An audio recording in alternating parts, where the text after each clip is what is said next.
আসসালামু আলাইকুম, hi guys, welcome back to my channel. আজকে আমি বানাবো চিকেন পিজা। পিজার জন্য এখানে আমি নিয়েছি মুরগির 2 টুকরা মাংসগুলোকে ছোট ছোট করে টুকরো করে নিয়ে তার সাথে দিয়ে দিচ্ছি স্বাদ অনুযায়ী লবণ, দিয়ে দিচ্ছি গরম মশলার গুঁড়া, তার সাথে দিয়ে দিয়েছি সাদা গোলমরিচের গুঁড়া,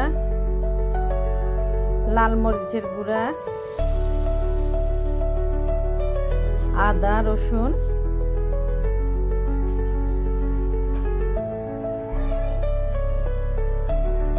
টমেটো সস, সয়া সস,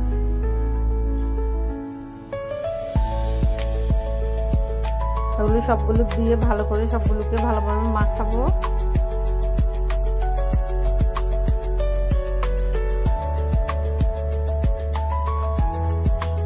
আর এখানে আমি নিয়েছি পাউরুটি। এই পিজাটা আমি বানাবো পাউরুটি দিয়ে। পাউরুটি দিয়ে পিজাটা বানাতে একেবারে একদম সোজা, খুব সহজে এই পাউরুটিটা দিয়ে পিজাটা বানানো যায়। পাউরুটিগুলোকে ছোট ছোট করে টুকরো করে নিব। এখানে আমার পাউরুটির সাইজটা বেশি বড় না, ছোট, তাই আমি 8 পিস পাউরুটি নিয়েছি। নিয়ে এগুলোকে ছোট ছোট করে নিচ্ছি।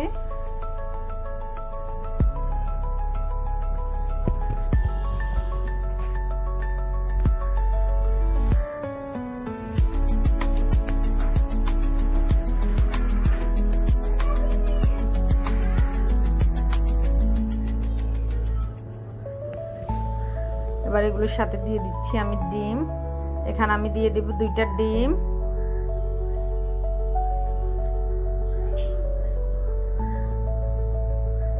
দিয়ে দিয়েছি আমি 3 চামচ কর্নফ্লাওয়ার।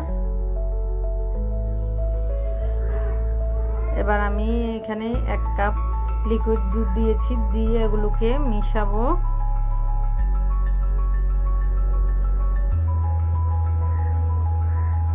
এগুলোকে আমি আস্তে আস্তে নাড়াচাড়া করে সবগুলো ভালো করে মিক্স করে নেব।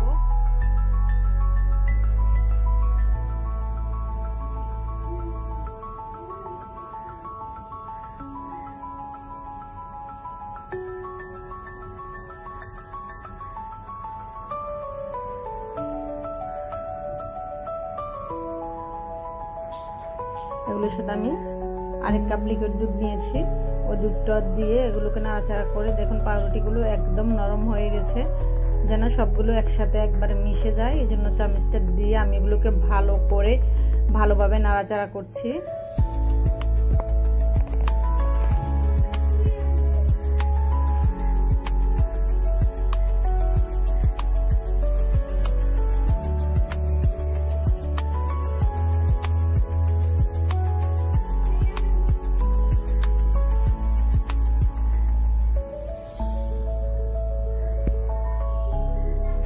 এগুলোর সাথে আমি দিয়ে দিচ্ছি অল্প একটু চিনি। চিনিটা দিয়ে আবার কয়েক মিনিট একটু নাড়াচাড়া করব।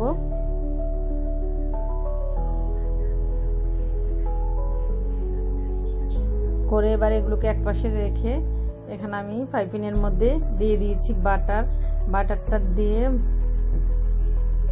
বাটারটাকে একটু নাড়াচাড়া করে গলিয়ে নেব।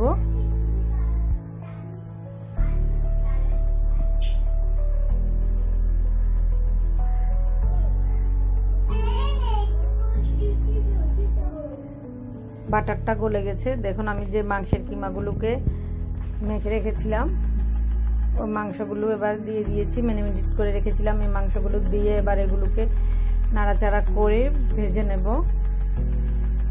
বেশিক্ষণ এগুলোকে আমি ভাজবো না, এগুলোকে আমি 6 থেকে 7 মিনিট মতো নাড়াচাড়া করে একটু ভেজে নেব।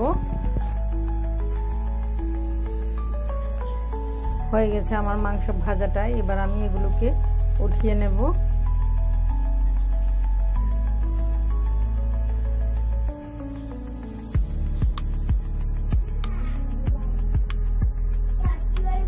মাংসের কিমাটা আমি যে বাটারটার মধ্যে ভেজেছিলাম ওই ফ্রাই প্যানের মধ্যে, ওই বাটারটার মধ্যে আমি দিয়ে দিয়েছি পাউরুটির খামিরটা দিয়ে। এবার এগুলোকে আমি উপর দিয়ে দেখুন একটু সমান করে দিচ্ছি। দিয়ে এগুলোকে আমি একেবারে লো আছে 3 থেকে 4 মিনিটের মতো জাল দেব। উপর দিয়ে ঢেকে দেব। ঢেকে দিয়ে আমি 3 থেকে 4 মিনিট একটু জাল দিয়ে নেব। দেখুন 3-4 মিনিট পরে এবার এই নিচের পাশটাকে আমি উল্টে উপরের পাশে দেব। এটাকে দেখুন আমি উল্টে দিয়েছি। দেওয়ার পরে এবার এটার উপরে আমি দিয়ে দিব টমেটো সস। যাদের পিৎজা সস আছে আপনারা তারা পিৎজা সস দিবেন। আমার কাছে টমেটো সস আছে, আমি টমেটো সসটা দিয়ে নিয়েছি। টমেটো সসটা দিয়ে ভালো করে এটার মধ্যে দেখুন মেখে নিয়েছি। নেওয়ার পরে এবার উপর দিয়ে দিব আমি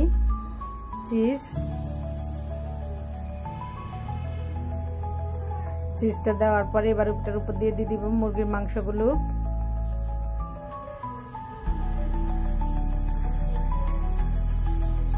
মুরগির মাংসটা দেওয়ার পরে এবার এটার উপর দিয়ে দিব আমি পাতলা পাতলা করে টমেটো কেটে নিয়েছি, দিয়ে দিচ্ছি টমেটোটা।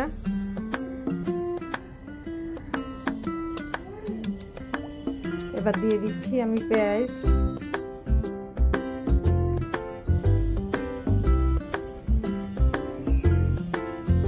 পেঁয়াজটা দেওয়ার পরে দিয়ে দিচ্ছি ক্যাপসিকাম।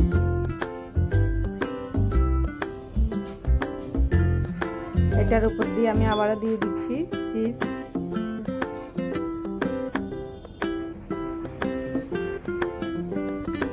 দিয়ে এটাকে আমি একেবারে লো আছে ঢেকে রেখেছিলাম চিজগুলো গলা পর্যন্ত। দেখুন চিজটা একেবারে গলে গেছে, তখন আমি নামিয়ে ফেলেছি।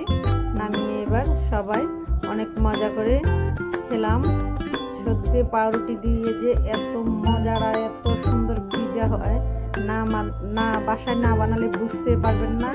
আজকের মতো এখানেই শেষ। আল্লাহ হাফেজ।